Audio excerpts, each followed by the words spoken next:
Bonjour fidèles téléspectateurs partout dans le monde entier, vous êtes dans l'émission Nabino, La Voix de l'Éternel. Vous êtes en direct à la République démocratique du Congo. Vous avez béni besoin d'être en France, au Canada, aux États-Unis, en Angleterre, en Afrique du Sud. Vous avez besoin de Lesotho, vous avez besoin d'Australie, partout. Vous êtes en direct dans la télévision Nabino, Tato la télévision. Vous abonnez et belé parce que en vous avez une nouvelle à bien au Tali Bonzambé parce que Aza Bonzambé la Bonzambé. Pourquoi le lot aux alliés awa le lot aux alliés tenir l'actualité sur le plan spirituel, c'est que c'est pas ce Nakatambo Canabiso sur les serviteurs de Dieu. Il nous a honoré parmi les grands apôtres Yambo Canabiso Congo, apôtre Amine, auto solane membre Belezo de Kanakatambo Canabiso. On peut ça point de vue, point de cloche naïe. On peut ça peut pas coordonner naïe. On va plus par rapport à l'activité à Salata, Azali apôtre. Mais pour la première fois, comme on a participé à l'émission Nabiso, on s'est présenté à Zanani Poboye Baye et puis votre côté à la vie via Masolo Nabiso. Bonjour MRV apôtre Amine. Merci beaucoup Papa Brown Samba. Merci, bonjour. Nzambe a Pambulayo na visite au Bisso, au niveau Bisso, que ça va point de vue na Bisso na télévision na yo ou bazo la Bisso. Peut-être la télévision, il est à ma apôtre, Oza Amine na présenté Amine Chuma, Amine Azanani. Apôtre, Aza responsable de l'église, Aza berger, Azanani. Merci beaucoup, apôtre Amine Achoma, Azali, enfant spirituel, il y a patriarche, le révérend docteur Yaka Songo Tridon. Apôtre Amine Achoma, Aza représentant légal, Aza Bokamba, la communauté chrétienne réserve de l'Éternel. Oyo Ezana Katia Binza Ipen, na Kinshasa, et puis nous sommes un peu par-ci par-là, na intérieur comme na Katia Ville à Kinshasa. Merci apôtre Amine Achoma, merci de l'invitation. Toujours rappelé à tous dans la Katia Temple Naé, la Katia Église ici à Zokambazali, visionnaire, Azali représentant légal. Apôtre, c'est que c'est pas les lots dans le Congo. Les élèves qui ont battu, ils sont bien ma viol dans la église, ma sex type, ma pasteur dans le tribunal. Et tant qu'apôtre, tant que serviteur de Dieu, lecture nous anime dans ma mesure les cas, dans le cannabis au Congo, surtout pas la vie de serviteur de Dieu. Merci beaucoup. Je crois ma Kambo Ezoleka na église, corps du Christ dans son ensemble. La Bible nous autorise, nous étant que les hommes de Dieu, il y a qu'on réagit. La Bible nous dit dans mon canal, il y a Éphésiens chapitre 5, verset 10 à 11. La Bible nous dit, ne participez pas aux œuvres infructueuses des ténèbres, mais plutôt condamnez-les. Donc l'église que nous servons, l'église de Jésus-Christ, ne peut pas cajoler, ne peut pas flatter, ne peut pas caresser, ne peut pas couvrir des choses actuellement dans l'église. Non. Donc nous sommes invités par la parole de Dieu, il y a qu'on condamner les œuvres, il y a ténèbres qui se font dans l'église. Ma bêtise, ma sottise, ils ont salir l'église. Ils ont taché la réputation, il y a l'église. Donc nous sommes invités, il y a qu'on condamner en gros. Et d'ailleurs, l'église a une discipline. L'enseignement, on a dit que frère Bon les a ressuscités. À l'époque, il y avait un groupe de prière. On enseignait et on nous enseignait sur la discipline dans l'église. Donc, la discipline doit s'appliquer dans les corps de Christ, dans les églises, même des églises locales. Donc, nous ne sommes pas là pour nous applaudir, pour nous encourager, pour nous flatter. Non, la Bible dit, apôtre Pierre dit, si nous nous plaisons encore aux hommes, nous ne serons pas serviteurs de Christ. Okay. Nous ne plaisons à personne. Okay. Nous condamnons Babylone que nous sommes allés là. Il faut relever, il faut la télévision, il faut non, ce qui Moninga d'abord, je n'aimerais pas cette expression-là, Moninga. On n'est pas des Baninga. Parce que nous ne sommes pas des serviteurs de Dieu. Nous sommes des serviteurs de Dieu, mais nous ne sommes pas nous n'avons pas connu le même appel. Non. Nzambe ninga bengela biso et kesani. Il y a au moins la misusu ba yebite. Donc ils n'ont même pas de semences à Bonzambe dans kate makamsu. Parce que les loyo mutoki ko mibenga pasteur mais semences ya qui pasteur ya Bonzambe ezate. Ouais, un vrai ou ya benga ni musana Nzambe. Tant va reconnaître que à Salimabe, on reconnaît ceux qui sont réellement appelés de Dieu qui ont été amenés captifs. Kangamaki, la Bible dit, il les a amenés captifs, il a fait le don d'être pasteur, d'être apôtre, d'être docteur, d'être évangéliste, d'être docteur, prophète. Alors les vrais qui ont été amenés, on les reconnaît d'abord par l'humilité, la simplicité du cœur. Quand quelqu'un n'a pas cette sémence-là, il n'est pas de Dieu. Il n'est pas de Dieu. Alors nous ne pouvons pas encourager, nous ne pouvons pas dire que notre bassin est soutenu de n'importe quoi. Loin de là. Pas de n'importe quoi, mais tout, mais quand on la vérité, on dirait l'apôtre Amina Choma, vous êtes responsable de l'église Minene à Pigeon, pardon, à Ipen. La réserve de l'Éternel, c'est très important. Tout ça par rapport à l'actualité dans le corps du Christ, Boébi, viol, le Salama, sextep, serviteur Minene, entre autres le pasteur Moïse Mbié. Apôtre, quand vous êtes à la télévision, un serviteur de Dieu a que Samba, il y a viol, il y a avortement. Pasteur Moïse Mbié, quand vous êtes à la télévision, à Otipoto, il y a samedi. Mais le même jour à Kitaki, samedi, dimanche à Téi. Est-ce que c'est ça bien tout ça m'a bé? Lecteur nous na makambo izoleka un serviteur de Dieu pasteur. Mais moi si à la télévision à YouTube à la qui c'est longeza photo té alors que non pasteur à violanga alors on a zemi boy mamoza en justice et donc les serviteurs de Dieu lecture nous a mis dans ouais, dans un premier temps d'abord il faut qu'on applique la discipline dans l'église. Moi j'aurais souhaité que... Mais il y a un leader dans notre discipline. Non, lui n'est pas un leader. Il ne faut pas faire la confusion. Hein? Le leader c'est son père. Le papa, que je salue en passant, Mbiye Moulaya. C'est lui le visionnaire. À ce stade, au Makambo Komi, le papa Moulaya doit se prononcer. Il doit prononcer la discipline pour sauvegarder l'œuvre de Dieu.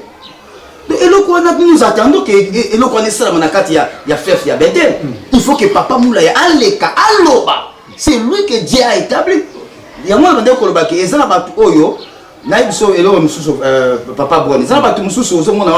ils ont été choisis ou appelés par leur communauté, mais pas par Dieu. Ok. Donc, la communauté, mais vous n'êtes pas appelés de Dieu. Tu fais la parenthèse, n'a pas sur le bas. La vérité. Pasteur mon émission Didier Maemba. Alors Nzamba benga été ma porte moto mutabenga pas comme pasteur. C'est réel tout ezanine. Pour le fond le mot fond le maël. Habillé ba benga été panzé mais apôtre moto mutabenga comme c'est pasteur. Mais appelle à zoya nzambe nonté. Et c'est réel tout comment? Dieu d'abord c'est Dieu qui appelle. D'accord. Même si l'appel peut être témoigné par votre père spirituel mais c'est Dieu qui appelle. Donc Dieu doit d'abord vous appeler. Il y a des gens qui sont choisis par les hommes mais pas par Dieu. Donc le fait à que non, c'est un tel qui m'a appelé, c'est comme si Dieu ne vous a pas vu. Donc Dieu, c'est Dieu d'abord qui appelle. Et on a autour que Batu Mususu, Baponama, la communauté na bango, Baponama na Batu, mais Dieu ne les a pas appelés. Je parle de l'appel au ministère, d'accord. Donc ceux qui ont benga mais pas un zambe, tout le monde est na humilité. Moi ma kambo tout ça, ma démo tout le bawana na Bethel, nous attendons que la discipline soit faite. L'église, la Bible dit notre Dieu, c'est un Dieu d'ordre. L'église, c'est là où la discipline doit régner. Donc l'église, on a un Seigneur, il y a un visionnaire que Dieu avait appelé, établi, où il y a une vision, c'est le Papa Moulay. Donc Papa Moulay doit prononcer la discipline. Nous attendons que discipline est là. Parce que ce qui discipline est athée, c'est comme si nous sommes en train d'encourager le mal. Et la discipline doit s'appliquer dans l'amour. Donc les bien-aimés, le frère que vous citez, doit se soumettre à la discipline. Il doit se mettre à la discipline. Vous voyez? Non, écoutez, bien sûr, le frère, comment on l'appelle encore? Frère pasteur Mbiye, voilà, Moïse. Il doit se soumettre à la discipline. Et l'église, on y fait ok. Et c'est un moment où il fallait pas de discipline. Bien sûr, bien sûr. Mais c'est pas ok qui se présente devant les enfants de Dieu. Ok. C'est pas ok. Il ne peut pas s'élever et prendre la parole devant les enfants de Dieu.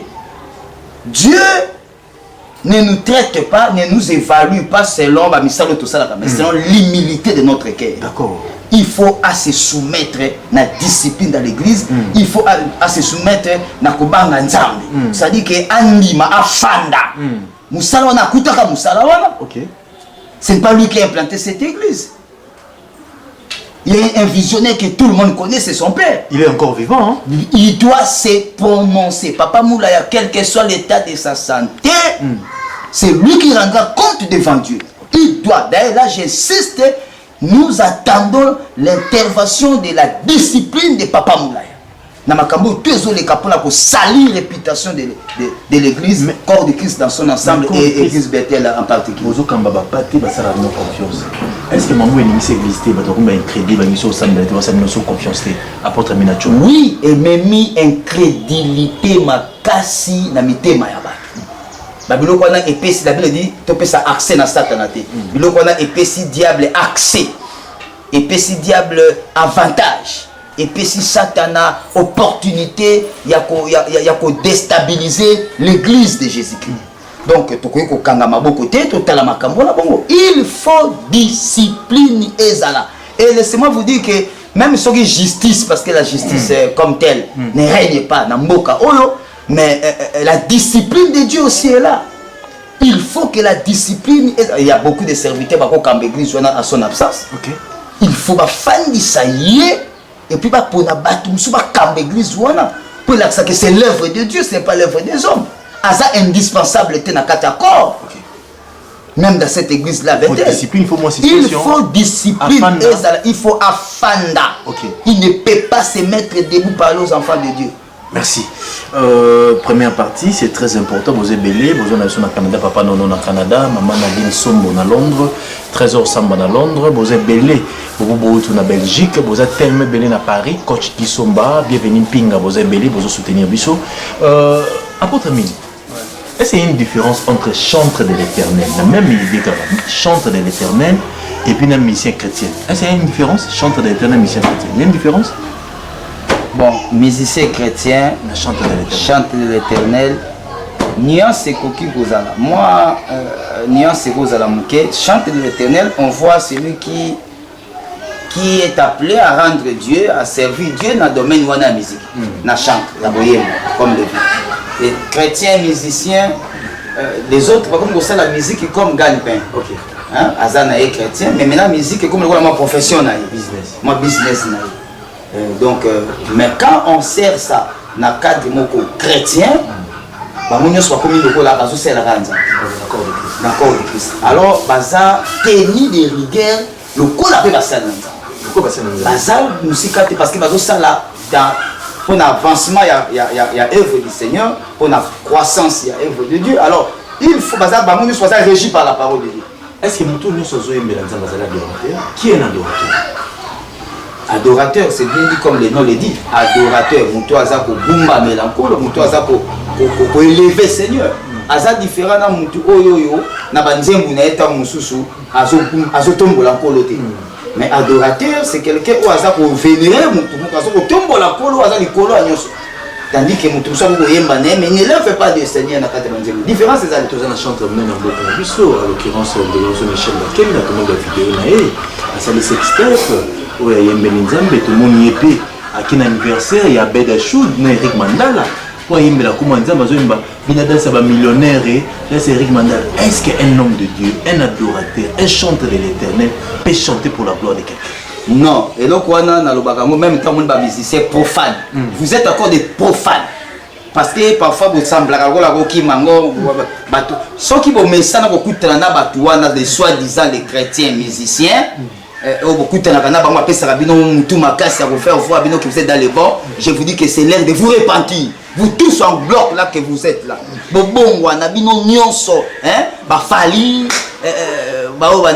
Kofi, d'ailleurs Kofi s'attaque beaucoup dans la salle Nanzambe. Comme si, donc, Kofi, les vrais sont là. Les vrais sont là, on vous appelle de vous repentir. Et au début, au coup de la gana, je crois que tu vas jamais ni na concert, na yona makapo, tu vas pour mon kilo gozala. Alors toi, tu as raison, il y a comment la motema. Au lieu de battre makasima bateau, pour bazaba faux. Ba faux, beaucoup de la gana, ba loge, beaucoup de la gana, ba concert, na bino bazali. Mais ba vrai, on zamba benga na mboko bazali. Ndemo zawana ezamba kamususu yoko fio ko lota na ndoto, o yoko foso kuta na ngo sengo fo kuta na biso. E moni na bona bien. Na biso to sambela pour bongo na motema pe au moins le bon nzambe. Donc bako sabino te ke boza bino nyonso ndenge moko non ba musicien chrétien oyo baza ba adorateur du Seigneur bazali oyo baza ko kumba melaka adorateur du Seigneur Michel Bakenda pona ye proprement dit d'abord nazo pesa nzambe merci comme on a katina e semence ya humilité wa mtu manifester. C'est vrai hein?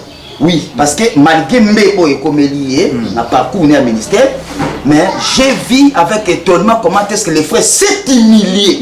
Voilà comme je le disais tantôt que eza ba signe ba semence ya kolakisa que mutu yo azaya nzambe. D'accord. Les frères s'est replié, assimilé pour na kosenga nzamba limbisa ye. Voilà cette attitude là qui démontre que mutu ayebi nzamba par rapport ya ba orgueil ya ba misusu. Donc fait bon aspect on a sali et zo la saki azana semence mo ka bonzambi. OK. Tam susu azalaki combattu azalaki tam susu envoûtement. Ah oui, à cause de l'envoûté, à cause de la séduit parce que mon dit les lois ceux qui partent contre l'occultisme. Le côté va dans miko les qui to zonga la mona émission susu sur l'occultisme, ba balingi occultisme. Ba continue occultisme, ba raison et marabatumi ba pratique ba science occulte, c'est la luxure. Hein? Le bien ba présent siècle. Donc ba serviteur de ba lingi sous ko souffrité, on projeter ba image na biso tout ça na ba intérieur. Kata mboka ka mboka tout ça qui nous implanter ba église, biso to senga ba soutien ba tout ba mona, on projeter ba biloko na comme et bientôt là à partir le 24, toi na campagne na kwa mutu. Na intérieur na ba mai ndombe.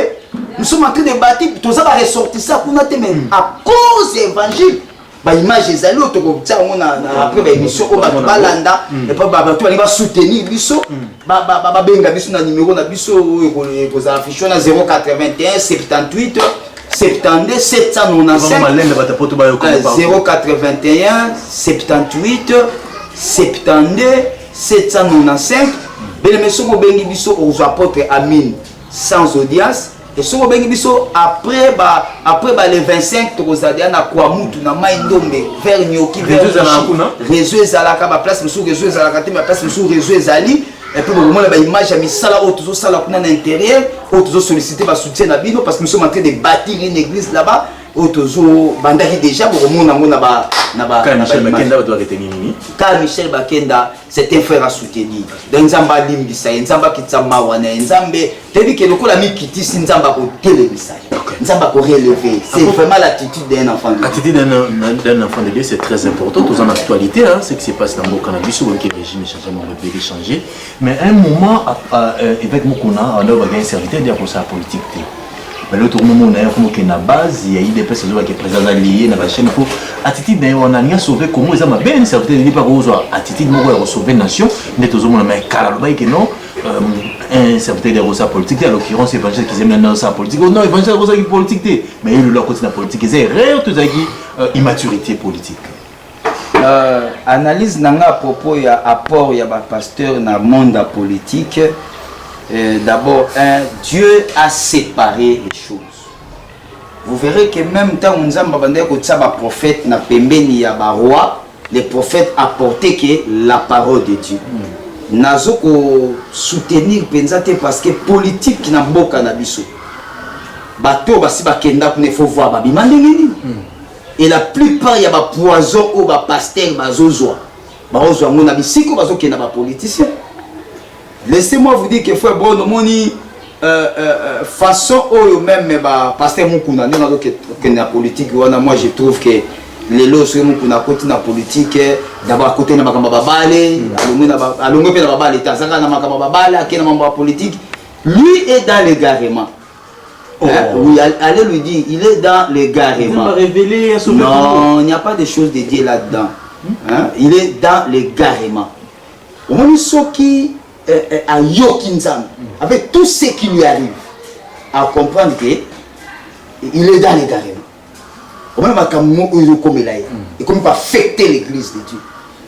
L'évêque Mukuna est dans l'égarement. Il est devenu insensible spirituellement, il n'écoute pas Dieu. Il est aveuglé par les présents, il y a Makambo, il y a foot, il y a Makambo, il y a politique, donc il n'écoute pas Dieu. Donc, et l'autre face à là, à son appel, Et tout ce qui lui arrive, ce sont des langages. Ils ont comme là, dans l'église, ils ont comme là, dans le foyer, dans la famille, il doit encore bien écouter, il est dans l'égarement total. Non, il doit arrêter ça. Nous avons qu'un seul but. La Bible dit de prier, mais non de mettre tous nos pieds. De mettre tous nos pieds. Même l'évangéliste examine. Il va côté ce gars côté na kata biloko. Pourquoi bimagimba? Il s'est rendu compte qu'il y a comment un mouro de finga na bano ya molimo na kata politique parce que dans la politique tous les coups sont permis. Vous connaissez qu'à un moment donné, c'est chamaillé un député en place. Ou à jouer dans le cortège, dans la campagne, dans la compter, voilà, estime pour aller copier ça. Oui, qu'un pasteur s'élève, le lot, même dans l'église de réveil, il s'afficher dans la politique. Et comme il entrave dans le ministère, comme il barrière, ils ne peuvent pas apporter l'évangile de l'autre côté à battre parti. Voilà mes faits à la politique. C'est pour cela un homme de Dieu mature, un homme de Dieu sérieux, ne peut pas mettre toute son âme, tout son corps, son esprit dans la pratique politique. Non, moi je peux conseiller un politicien sans pour autant être plongé totalement dans la politique. Très bien, très bien. Apôtre Mineur, avant tout parler sur le ministère de la délivrance, on va donner, mais le nous a fiers, nous a déshonorés, nous a naïsengondo comme on a le président Sikakoti a dédié Mboka dans Mboka ya Nzambe. Mais est-ce que vous avez fier Nabino, vous avez honte Nabino dans mon ce les Kalelo pour la préfecture de la présidence de la République où il a exercé dans Mboka Nabiso à Pesa Mboka dans Mboka Nzambe. Ce n'est pas son rôle. Il est allé vite. Il n'a pas été appelé, il n'est pas un sacrificateur. Ce n'était pas à lui. C'est vrai. Vous savez, quand j'ai vu ces images-là, il est en train d'élever ses mains pour la bonne de la Mboka et tous ces soi-disant les éminents serviteurs de Dima Vandiwana. C'est ça la confusion. Oh. C'était au sacrificateur de ma bonne de la Nzambe, va recommander Mboka, Yafandi. C'était pas. Mais il y a comme Kotumba Susumbeka, Yemoko. C'est ça la confusion. Et il y a un absolument Mamamboko. Mamamboko, bon, TV, il y a deux choses. Il y a la volonté parfaite de Dieu et la volonté permissive de Dieu. Ça, c'est que vous voyez là avec actuellement dans Mboka, Dieu a permis. C'est vrai. Ce n'est pas une volonté parfaite de Dieu. Il y a la volonté parfaite et la volonté permissive. Dieu a permis. Et comment ils ont laboyé. Mais ce n'était pas dans la volonté parfaite, dans l'idéal de Dieu. Et vous verrez comment est-ce que le Seigneur va agir. Il a fait agir comment? Pardon, comment ça va? On est diaspora, on va la biso, comment ça va monter? Bayatou bayate. Bon, bayana bango, mais bayaba que la volonté de Dieu reste la volonté de Dieu. Volonté oublie ça va lever là. Batubako sakakeo, la voix des peuples, c'est la voix de Dieu. Non, c'est nulle part écrit. Ils ont versé. Toute autorité vient de Dieu. Non, tout ce qui vient de Dieu, c'est pour Dieu. Et c'est pour Dieu, avec Dieu. Et de Dieu aussi. Il y a comme une démocratie. La démocratie pour les peuples, pour le peuple. Non. Et là, si on ne tient pas ensemble, de Dieu, ça va faire aussi pour Dieu. Et ça passera que par Dieu. Et actuellement, vraiment, on est comme bloqué. Rien ne marche. Rien ne marche, Mboke comme bloqué, Mboke stationné, tout notre espoir. C'est pour vous dire que nous sommes dans une volonté permissive de Dieu. Il ne fallait pas un président de Dieu pour passer un sacrificateur qui a bloqué ma maman. C'était même pas son rôle.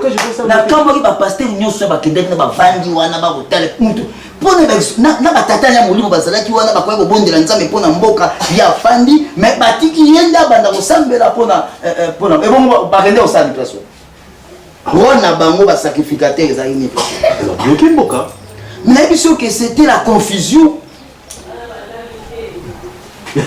C'était la confusion totale. Confusion totale na makambo mboko banganga nzambe ko bakoya kobondela pour batika mboko na mboko na nzambe bango bafandi et infidèle il y a église onini église na bango nini Philadelphie même pas son pasteur qui devait faire cette prière là dédicace mais l'autorité ça quand même autorité apôtre Mina Chuma franc parler là, ça va tout bien. Mais une autorité, avant ça me pour la mboka. L'autorité. Avant l'alliance Nanzam, même ils ont représenté RDC, ils ont représenté Congo. Les hommes de double alliance étaient là. Les hommes appelés ON de Dieu étaient là. Nombreux alors. C'était eux qui devaient dédier ces pays entre les mains de Dieu. Alors, c'est nulle part. Merci, vous avez vraiment belé, tous en direct dans la télévision avec l'apôtre Amina Choma, tout sur l'actualité, il parle de tout sauf rien, tout une actualité, aux en accord du Christ, viol, sextape, à Pessi point de vue, tout le Bendengue président de Diagimboka, à Pessi point de vue, c'est très important, toujours le Béla, mais tout le monde ministère, parce que nous n'avons pas bien, dans le salam nene, oyo. Il y a des gens qui ont des vidéos, même pour la province, place courir à la raté, place des alis, mais à zoter de l'Obayanzambe, et en autre côté, Chitouana, apôtre Amina, tous les gens va passer, ils vont des poteaux, ils vont mboka libanda, mais pourquoi interdire les ango, ok, nous sommes l'évangile à Katia Mboka. Et puis nous avons un ministère sur quel plan? Il y a délivrance, il y a parole, il y a prophétie, on doit exercer le ministère. Merci beaucoup, frère Bon. Apôtre Amine, c'est un prédicateur de la parole de Dieu et nous prêchons la délivrance par le nom de Jésus-Christ. Toza na frontière te na makambo etali côté à Sangomalamu. Nzamba tsamini kat na biso fardeau ya ko atteindre ba non atteint. Donc toujours kende mingi na ba milliers oyo voire même ba missionnaire oyo abiso ba yakakala aba missionnaire place misusu ba komakate. Ba missionnaire ba place misusu ba tiaka et l'autre côté nous sommes allés na ba milliers wana poto atteindre ba âme o baza vraiment perdu na ba milliers o ba non atteint bazali oui na ba province na biso belé prenons kano ko la province tout ça pendant ko travailler ma casse province à Maindombe ça pamba province etika na moi sima oui dernièrement ba massacre ko te ko sala makuna na ba yumbi ko boma batu et ce sont les mêmes gens qui ont tué la population de l'autre côté, bah on va ramener bah moi na Kinshasa. Et nous vous allons là-bas pour enseigner, couper ça ma campagne, on a ba image ils allaient à ma campagne, na ba contrer on a parce que bah ça va blessé, bah ça va problème. Faut tout même l'évangile de Jésus-Christ. Ndé yango moni toujours que les mingi na ba millions on a nzamba tsaka fardo. Toujours que des ba place c'était pour intérêt moko boy. Toujours que des places suivant le fardeau et suivant l'orientation. Frère Brown et ça, nous sommes dans un serviteur, il y a bengi bango. Et ça ramène un problème, il y a orientation. Et l'orientation, c'est très important après l'appel. Et un homme de Dieu, on a même un acte des apôtres, on a un apôtre, on a n'importe où. À un moment donné, il fallait aller au Kanzambe. La Bible dit, suite à une vision, il y a Paul, un Macédonien, il venait nous secourir. Donc Dieu les a orientés à même évangile dans la Macédoine. Les hommes de Dieu comme au Kenya, donc voyage pour voyager pour dire que tout va voyager. Mais à ce qui n'a pas fardeau de la peuple. OK. Vous savez, ceux qui le toujours au Kenya intérieur n'a pas milliers au évangile venir quotidien, c'est parce que tu as un fardeau, il y a milliers au ezakuna. Il y a un ça la campagne d'évangélisation. Toujours implanté puis l'église na ba milieu on a place na réveil contacté et bientôt toujours ko location za mapesi biso makoki toujours kotati na oshwe ti na oshwe vers ba pygmée côté na forêt pour tout implanter puis une grande église de l'autre côté. La commission nous autres travaillons moi c'est moins de bon. Non, nous avons notre communauté est encore trop jeune. Na ba moyen de bord oyo bande ko bazo soutenir biso muke et ça m'a pas si mais toujours qu'il y a toujours que le Saint-Esprit mais d'abord il faut baser bien la porte au là ça vaut ça la peine oui toujours c'est la bande de cognos soit Hollande ça va voir la image de biso intérieur nous allons vous diffuser ba image où il y a église toujours tonga na Maindombe et ça pour la toute première fois église etongama na mboka wala na village wana place toujours tonga mission na biso province ecclésiastique na biso ko permettre biso à partir à village wana to atteindre sous ba villageois mususu pour la toute première fois église est la construite en matériaux durables donc beaucoup monde a batol auto sombaki to memi kuna beaucoup monde a pendé ni fondation et bandi ko tongama et fondation wana toujours kuzonga bientôt na fin du mois oyoyo pour tout banda ko luka moya ko matisa monde ko soki nzamba sungio olingi ke na nzela ya $1 na yo nanzela ya na yo saki moko asima emonana pour na mission wana nzamba kopambola soko ozap ma toucher to lingi bato obalingaka bato bapesa parce que frère bon biso zo n'importe quoi te parce que toute bénédiction n'est pas une bénédiction.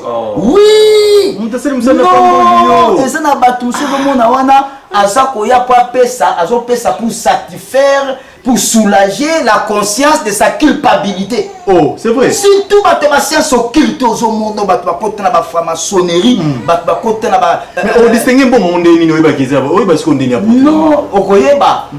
Okoyeba toute bénédiction n'est pas une bénédiction. Là mutu musuta muso opambola obo ta muso sentir conviction ko zwangote. Yango ba science ba okufa jeune. Oh. Yango ba mususu bazo kata ba carrière ba na ministère ba lingi ko zwa n'importe quoi. Yo kasi mutu awuti ko zoba mbongo ni ya ministère mabe aye ko investir on akata makambo nzambe di ba memela nzambe loka pa pamba te ba memela nzambe loko eza mabe te tosomona yango ba sena nzambe lelo lokoso ebo mabango lokoso bénédiction nyonso ezalaka bénédiction te moi ça ndumba so pesa 10 monzo te moi ça ndumba heureusement pas na église na ba sandumba bazala te ba ya parce que dit maman c'est ndumba na ine bisayo que il faut d'abord abongola motema parce que nzamba azoka n'importe quoi te donc toujours ba que toi na posa batu o baza na cœur fardeau ya komona que non $1 na ye $10 na ye parce que ça qui a ciment mon voix na Kinshasa ezalaka au moins $10 toi na besoin vraiment ya ciment sombama ata yo moko pesi mbongo na yo na mbala moko na société moko simo bengi biso na numéro na biso oyo ya 081 78 72 795 081 78 72 795 ça préfixe. Oui, plus 243. Très bien. 081 78 72 795. Donc je reprends. Plus 243 081 78 72 795. On reçoit apôtre Amine Achoma, le missionnaire. Vous avez un réseau social WhatsApp? Oui, réseau tout WhatsApp ezali, même numéro. Facebook même numéro. Tu peux publier dans la chaîne ou la télévision, la télévision. Au mona ba image na biso ou tout ça na mona intérieur bandeko tout ça c'est comme parce que le 24 tout ça na une grande campagne d'évangélisation na Kwamutu tout le fleuve Congo hein bandeko ba yebi fleuve Congo place fleuve Kasai et Bima na fleuve Congo munene kutana kuna Kwamutu to na campagne à partir le 24 ya mois oyo moi oyo tie aussi là les deux bon on a ba fiche na ngopé les deux et puis to continuer ko kende bisika o église ezali na mai ndombe kuna na kati tozo senga bina soutien na bino bandeko so tozo saki moko asima na yo e koza lokumu na nzambe tozo senga bina batu o bazo sala de tout cœur hein batu o bazali ba sala nzambe na mbongo na bango mutu alukaka place nya ko investir boko mona bandeko musu basungaki biso mikoleki bomona ba image ba tol na bango pe bomona batu mususu ba pesaki ba ciment na bango ndenge ni fondation e bandi on va mettre tout cela na kati ya chaîne oyo tato la télévision tato la télévision bokolanda ngo bokomona ndenge nini musala nizotongama et puis tozozela bobenga biso po bo soutenir musala na nzambe akozanga te kopambola bino totia na quelques minutes apôtre Amine ça peut actualité et musala ba tout passer mingi ouais nalinga ko pour la vérité amen amour zotalo ngeza la sauver olobi nzambe va benga ministère à délivrance. Est-ce que l'apôtre Amine bando bani ministère na yo au sambelera déjà mutu ligoro de bimier PC bimier nyoke bimier muselekete bimier surnaturel est-ce que c'est vrai au ressemble que mbongo manora mbisi mbongo pe bimi tozomona yango tombola kuso mona mbongo biloko wana nzamba za capable de resala yango sur le plan de délivrance sur le plan surnaturel quelque chose de chité no yango wana parce que nzamba pas benga na musala na délivrance ko kende kuna na ba intérêt ko sa délivrance sa facilité apôtre Amine Achoma. Merci, je crois dans le ministère où il y a délivrance, c'est toujours que cela fait pratiquement frère Brown de l'autre comme 30 ans. 30 ans. Oui, 30 ans parce que si vous comptez à partir de 89, tout le monde est trop jeune. Je crois que vous avez tout ça depuis 89, Tilelo, Bandekobé, Balandabiso, Boebi. Donc, na matière à délivrance, surtout dans l'intérêt, bah parce que outa, oh comment on a même battu, bah ça n'a pas nyama nanzoto. Laissez-moi vous dire, ça va tout surtout c'est la bombe à délivrance. Sur le temps nous permettra de taper bah image à bongo, on a battu, bah ça n'a pas nyama nanzoto, bah ngando nanzoto, hein, pour ce les délivrances, à son ganga le crocodile. Mais je n'ai jamais vu le crocodile sortir en live comme ça. Vous voyez? Donc, parce que la Bible nous dit, l'esprit n'a ni os ni chair. Donc, au moment où et donc ils ont bimakati à mutu, tout le monde même tous les basakata, basakata nyos ba côté biso ça ba délivrance kuna, basakata nyos mutu nyos abengami mosengo, c'est un chef. Ok. L'appellation mosengo, c'est déjà chef coutumier et tout chef et d'office et patron, il y a ba sorcier nyos au village. Donc tous les chefs aza patron, il y a ba sataniste, il y a ba sorcier à village na. Il y a moni batou bazar na lignée à ba chefferie. Bobo tama na papa za chef coutumier. Na papa za chef. Yeba ke bazar na lignée wana bazar na totem na bango ya bankoi. Lokola ba musengo. Na ba sakata, ba moju, ba musengo. Nyonso zo mona bazar na bankoi na nzoto. Mais l'enko ya question comment on a été qu'enko ya bini na nzoto na. Mais il va réagir au moins ba manifestation lokola ya enko na nzoto. Mais que pratiquement bimaboué, je ne l'ai jamais expérimenté. Le loba tuming baza plongé dans la pratique, il y a spectacle.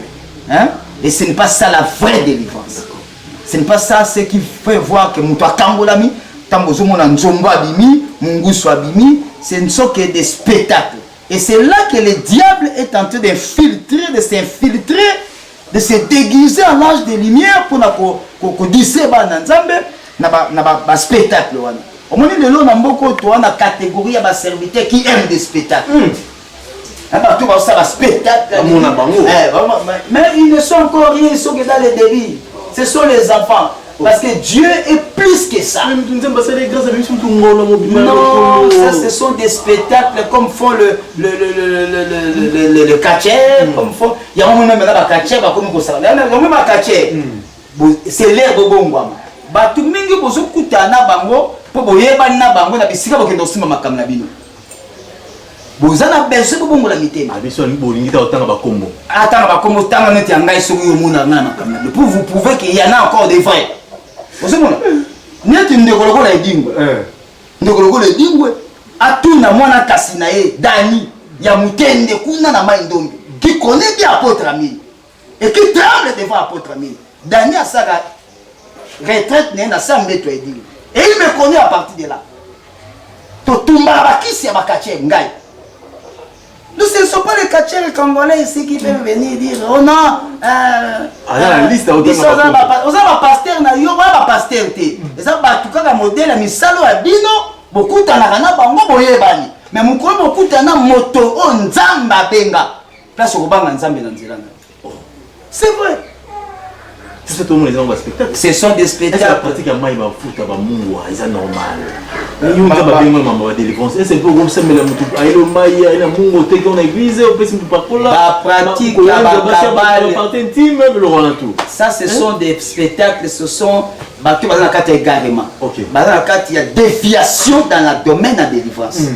Vous savez comment vous se permettre au simba mafuto que ne comprendre tu as sexe opposé, moi si abattu, n'a pas partie intime. Vous voyez, c'est là déviation dans le domaine de la délivrance.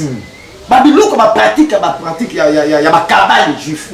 Cabale juif ezali. Cabale juif ezali tradition ya bayuda. OK.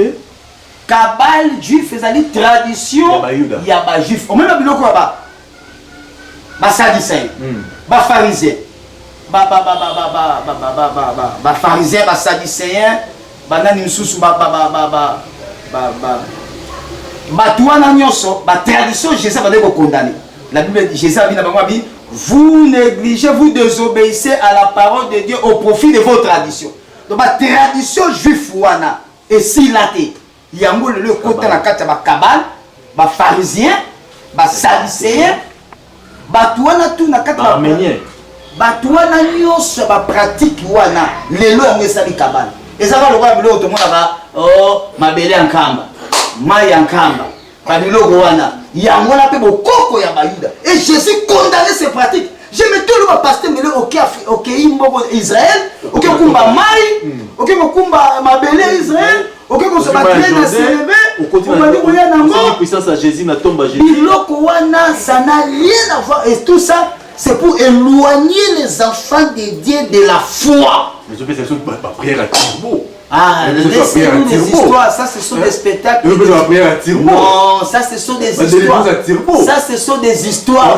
Comment? Ça ce sont les histoires. Ça ce sont des histoires, ce sont des spectacles. Délivrance à Tirbo. Si on suit délivrance à Tirbo, au service de ma pratique à Kabbalah, ça donne 0. Oh, ne dis pas ça. Mais vous laissez-moi vous dire. Oh, il y a des autres Tirbo. Non, Tirbo, la prière. Essuie, délivrance essuie. Vous savez. Walo zote na ndanga pasteur Walo. Pasteur Walo. Ouais bien début pasteur Walo nous sommes appelés pour la parole et la prière. Et il doit s'arrêter que là. À déborder c'est quoi? Sera débordé, il n'est pas avec Dieu. Oh. Il n'y a pas à flatter. On n'a pas dit que non, mais non. Laissez-moi vous dire que prière ma parole. Et la Bible nous dit, le nom de Jésus nous suffit pour nous. Toko mélanger tes mailles, parfum, ma fouta moroboye, au huile de, au mungwaya boye. Donc, toko kumba biloko. Oh, il y avait jamais continué à tomber Jésus c'est en puissance, jamais. Jamais, c'est de l'idolâtrie. C'est vrai. Mais les grands pasteurs, mais quand on dit les anges, pourquoi vous avez luka montoyo, azana bongo ina bisika ba oui. Si on dit pasteur et kokota bongo, azana na kata idolâtrie. C'est vrai. Oui. Mais tu me dis pas autour de la poto, c'est un problème. Mais je dis ça que laissez-moi vous dire. On va délivrer bango, le nom de Jésus-Christ, comment ma sœur, comment mon frère, le nom de Jésus-Christ nous suffit. Il n'y a le salut, il n'y a la délivrance à aucun autre. À aucun autre oui, à aucun autre nom, à aucun autre lot, à aucun autre. Il n'y en a pas. Il n'y a que le nom de Jésus-Christ. Prophète moi tant comme Jésus, comme Jésus comme papa comme boudin, il y a tant à Yoshua. Dans la complexe, il y a infériorité, la sécurité, mieux que nous. Ces prophètes-là. C'est qui le nom? Prophète Kéry. C'est moi ce sont des histoires. Tala na croix à Jésus tant ba bakaki na ikulusu ba komaki likolo tant ba komaki en trois langues en araméen ba komi yango en hébreu et si je me trompe pas en grec. Donc on a écrit, c'est-à-dire Dieu est dans la tradition. Si on dit que le nom de Jésus-Christ en français et Yoshua Amashia en hébreu, ça n'a pas de soustraction. Okay. C'est le nom de Jésus-Christ qui sauve. Nous tout est un combat qui ça. Yango, tout le monde a pasteur a commis, moi étoile, moi étoile, à matériel étoile. Oh azana parfum ou t'en a Israël. Oh ou t'en a poussière Israël. Oh matiti c'est de l'idolâtrie. C'est comme déjà faux. Et comme il m'a dit. Mais question moi était au lobby. Ah, pour terminer numéro mingi, bana poto bolimbi ça na sur une question te salama après terminer choma. Est-ce que tricot na yo lunga photo ne ko bixamo? Est-ce que calendrier na yo photo à papa? Toka papa bimelinga na butu mona biki. Nanga na boto na zuka photo papa na che. Toka na gain combat papa satan na pakati. Ba che matambela bango. Est-ce que photo te figé mo to ko bixamo na place à Jésus? Makamwana eskolo avec la kango depuis exode. Abi okosala elilingité. Okosala eloko moko te ezala représenter nzambe. Ni na biloko ezala likolo, ni na biloko ya mai, ni na biloko ya se ya Dieu condamne l'idolâtrie sous toutes ses formes. La photo papa c'est idolâtrie. C'est de l'idolâtrie. Yango photo papa. Mais biloko to telemelaki na catholicisme romain. Yango oh babikeko. Ba photo ba Maria, ba biloko wana, ça biloko oyo nous devons au moins biloko idolâtrie. Pourquoi moi si moi je peux les papa mouchoir papa par contre qui a tiré en verre amélie à zuizen. Ce sont des histoires, des spectacles, ce sont des histoires au Batubazako fanatisme, ce sont des histoires où il va se distraire. Vous voyez? Donc l'idolâtrie reste l'idolâtrie et c'est condamnable. Vous avez donc au quitter pour remplacer Nzambe. Mais l'autre, la Bible dit que les justes, les revenus, les vrais adorateurs adoreront en esprit. Quand on parle en esprit, c'est-à-dire aucune représentation quelconque. Et puis je me rote le mot. Non, tant que il faut et l'embamou. Parce que ndenge moka na ke kwa ya Maria. Ndenge moka na biloko, moi biloko to boya na catholique. Biloko to telemela ka banda ko to protestantisme bima. Ba protestant ba telemela Martin Luther a buki biloko wana na catholique a bimi bike ko biloko wana. Allez, biso ba évangélique to ko bima. Les lobes même chose autre boya ke idolâtrie, yango to andi bozomela. Et ba biloko ba pratique idolâtrie.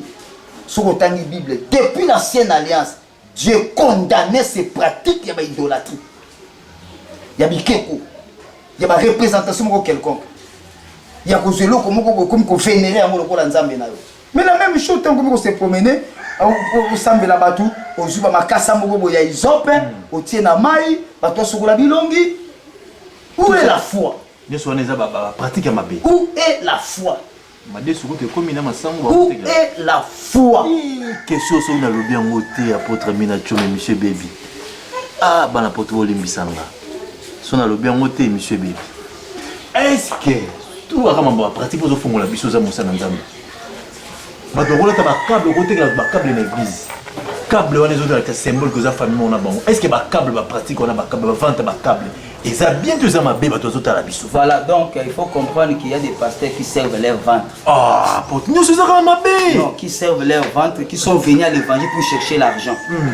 Hein, bah il y a un évangile, bah on kambongo. Donc ils réfléchissent comment est-ce qu'ils peuvent vendre aux enfants de Dieu. À Betty dans la machine, j'ai 1000 membres, j'ai 5000 membres. Ce qui a été que l'ogo ya boye soit sous prétexte c'est acte de la foi.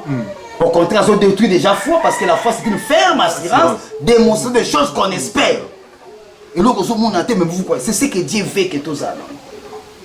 Les autres sont câble ou la tiango, tant que ça va rester. Mais c'est la foi. Nous avons que âme se déplacer dans l'autre monde. Mais ceux qui ont la foi. Donc, ba câble wana, et ça quand ndenge moko na ba chapelet catholique. Et ça quand ndenge moko na ba tachibia ba musulman. OK. Ça ka biloko mo.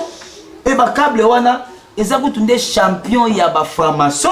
Oh. Et ça quand ndenge moko ba bague, ya ba rosicrucien. Ndenge moko ba secte nyoso bimi lelo basé na biloko na bango ba lata mo ba symbole mo ba image na bango.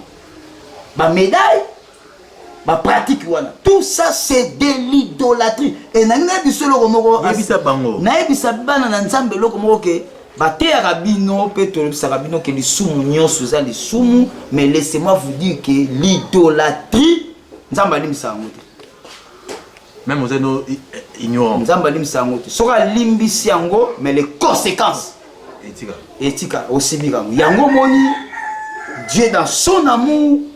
Donc la Salomon a kotaka na pratique ya idolâtrie. Okende ko tongela ka basi nyoso abala ka ba chapelle. Ba binza akomo kende ko gumba mela ka basi wana na ba binza ya basi nyoso ya balaka tongaka. Dieu s'est décidé de diviser Israël. Voilà où est-ce que à cause de l'idolâtrie à Salomon. Vous voyez? Donc l'idolâtrie est côté dans l'église. Nous allons nous lever contre ça. Merci apôtre Minacho Maman Morol Bazet et Belé Basi Jésus Belé mais TV Zangunga tout ça la ramener séquence par séquence parce que tu as divisé éléments au terre la carte province kuna na maindo mais c'est très important zo lukaba am kuna so ba to soutenir PC numéro de téléphone to continuer bonne toute la télévision ma émission boy avec apôtre Minacho Maya le bara vérité étant qui serviteur de Dieu on est à tous la carte temple naé to PC vraiment merci na ndimaki koyamba biso na temple to sur la mambo belé tam de solution défaut merci d'avoir tous les soirs soutenir mission na poto mais avant de conclure l'émission à dans le mode de l'affaire après ça va nous sa photo on va l'andi sur l'Afrique d'ici partout dans le monde entier vous allez congolais linga évangile au groupe ça message ne va déco va désespérer va désespoir dans nos zones kalamboka na biso ba monde mambo belé beti ba mo baku et tant qui apôtre nous aux bâtir partout au groupe ça va tourner nini puis là ba coordonner na yo muto tipo danga osambela awa adresse ça rapidement. Merci beaucoup. Bana nzambe nyonso bazolanda biso partout dans le monde. Tika nzamba pambola bino. Zamba pambola télévision Tota la télévision. Il pas nyos bozula ndabiso. Boza la désespérité. Jésus l'a dit. Croyez en moi et croyez en Dieu. Jésus l'a dit. Que votre foi ne se trouble point. Nayebi ki makambo belé zoleka na Congo démocratique, na Kinshasa. Ils ont détruit Kondima bana nzambe. Mais bon ça là beaucoup attention parce que il faut garder la foi. La Bible dit gardons la foi. Nous devons nous combattre pour combattre la Kondima na biso. Bien mais ce n'est pas facile pour garder foi na yo. Nata otokomi.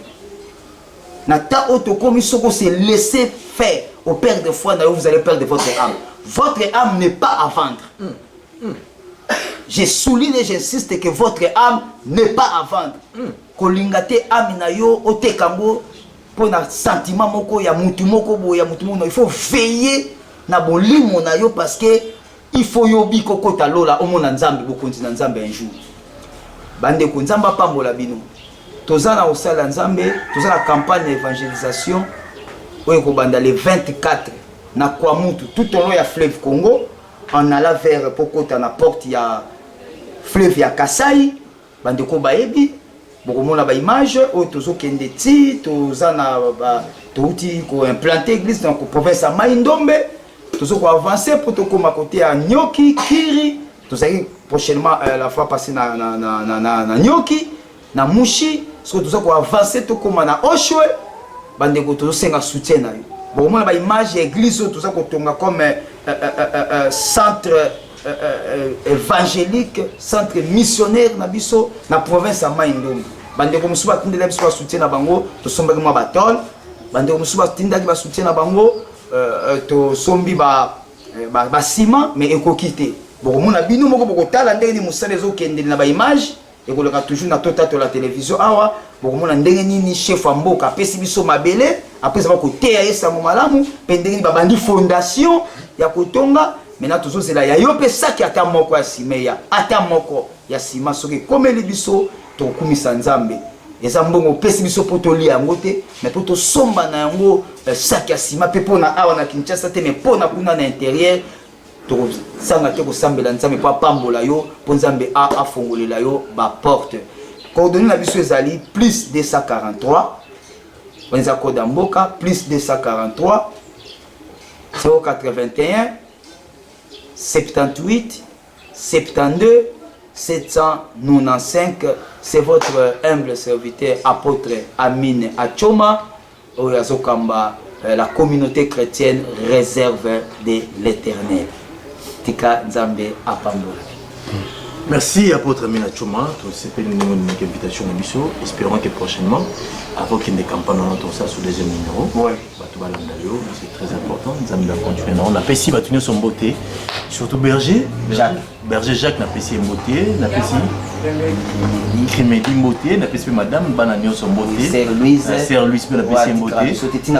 Merci. Merci. Secrétaire missionnaire. Merci. N'a Pessi beauté mingi pas à Ndekolanga Harris, le grand caméraman. Sur votre la biche à grâce à Harris. Nous avons une image. Pour vous sentir Cordo Bradley. Et puis sur beauté mingi.